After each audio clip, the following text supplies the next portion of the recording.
Presented by KPS Recording Studio, Resna Bazaar. ये पक्का मार रही Music Director DJ Pampam Raj Kurhan. ये पक्का मार रही मैया के शारदे के महिमा महान छै एकरे कृपा से पूरा दुनिया जहान छै मैया के शारदे के महिमा महान छै एकरे कृपा से पूरा दुनिया जहान छै आई अपना दुआरा पर मूर्ति बैठाई लगे आहा बैठाई लगे हां बैठाई लगे आया गे डीजे पक्का मार हिलाई लगे आया गे डीजे पक्का मार हिलाई लगे आया गे डीजे पक्का मार हिलाई लगे मैया के शारदे के महिमा महान छै एकरे के कृपा से दुनिया जहान छै मैया के शारदे के महिमा महान छै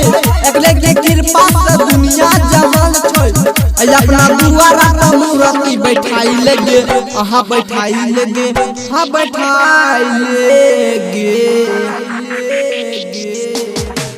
आया गे डीजे पक्का मार हिलाई लगे आया गे डीजे पक्का मार हिलाई लगे आया गे डीजे पक्का मार आया गे डीजे पक्का मार हिलाई लगे आया गे डीजे पक्का मार हिलाई लगे आया गे Music Director DJ Pampam Raj Kurhan.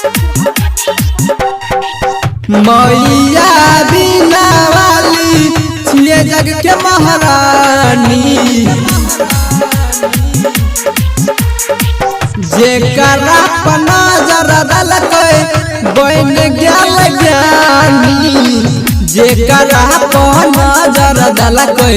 बन गेल ज्ञानी बेरा छोरिया करी हन लट गे पूजा के तू कर लेना सट गई बेरा कजली करी हन लट गे पूजा के तू कर लेना सट गे आज अपना दुआरा पर मूर्ति बैठाई लगे हां बैठाई लगे हां बैठाई लगे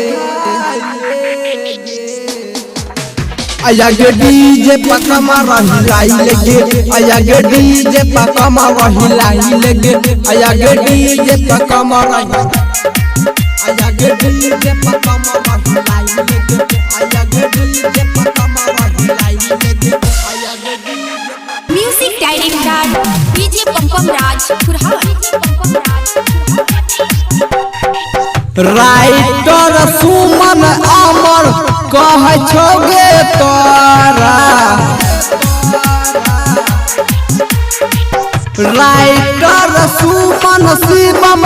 कह छोगे तोरा कालम शिवम महेश कह छोगे तोरा मैया के हंस पर कोई के सवार गे अले जैसे बकन के दुआर गे मैया के हंस पर कोई के सवार गे अले जैसे बकन के दुआर गे अपना दुआरा पर मूर्ति बैठाई लगे आहा बैठाई लगे हां बैठाई लगे आया गे डीजे पक्का मार हिलाई लगे आया गे डीजे पक्का मार हिलाई लगे आया गे डीजे पक्का मार हिलाई लगे KPS Recording Studio, Resna Bazaar, Tripura.